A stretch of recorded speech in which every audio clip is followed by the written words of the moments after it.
ધાનેરા ખાતે રેલવેની ડબલ લાઇનનું કામ શરૂ થતા પૂર્વ વિસ્તારના અંદાજે 500 જેટલા ખેડૂત પરિવારોને ખેતર સુધી પહોંચવા અવરજવર મુશ્કેલ બની છે। ખેડૂતોનો આક્ષેપ છે કે રેલવે વિભાગના કામના કારણે તેમની રોજિંદી અવરજવર બંધ થઈ છે, ત્યારે ખેડૂતોએ મામલતદારથી લઈ ગાંધીનગર સુધી તેમજ રેલવે વિભાગને લેખિત અને મૌખિક રજૂઆત કરી છે। તેમની માંગણી છે કે રેલવે વિભાગ જમીન સંપાદન કરી 12 ફૂટનો રસ્તો ઉપલબ્ધ કરાવે।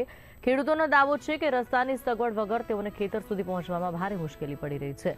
ઉલ્લેખનીય છે કે આ મામલે ધાનેરાના ધારાસભ્ય સ્થળ પર જઈ નિરીક્ષણ કર્યું, રેલવે વિભાગને પત્ર લખી સર્વિસ રોડ અથવા અંડરપાસની માંગણી કરી છે। ખેડૂતોની સ્પષ્ટ માંગ છે કે તાત્કાલિક રસ્તાની વ્યવસ્થા કરવામાં આવે। ધાનેરા ગામના પૂર્વ વિસ્તારના ખેડૂતોને ખેતરે જવા માટે અને ખેતરથી ગામમાં ઘરે આવવા જવા માટે રસ્તાની ખૂબ જ તકલીફ છે। જે તે સમયે રેલવે સરકાર દ્વારા જમીન સંપાદન કરી છે, પણ એની અંદર અમારા રસ્તા ક્યાંય બતાવેલા નથી અને જેનો ભોગ અમે બન્યા છીએ। અમે લગભગ 2010થી વારંવાર લગાતાર લાગતા વળગતા અધિકારીને મામલતદાર હોય, પ્રાંત સાહેબ હોય, કલેક્ટર સાહેબ હોય લેખિત રજૂઆત કરી છે, પણ અમારો નિકાલ આવ્યો નથી।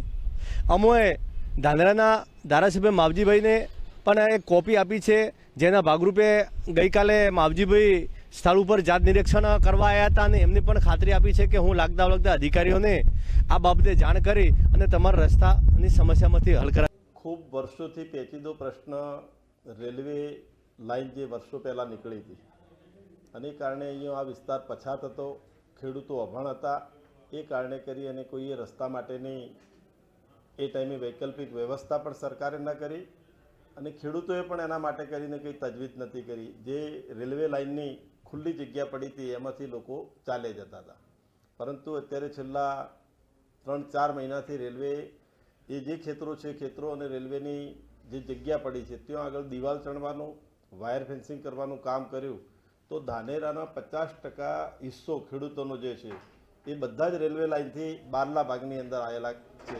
7 નંબર વોર્ડ અને 3 નંબર વોર્ડના લોકો, તો એ ભાગ માટે ખેડૂતો માટે અત્યારે જવા આવવા માટેનો રસ્તો સદંતર બંધ થઈ ગયો છે અને એને કરીને ખેડૂતોએ ખૂબ મોટી રજૂઆત કરી।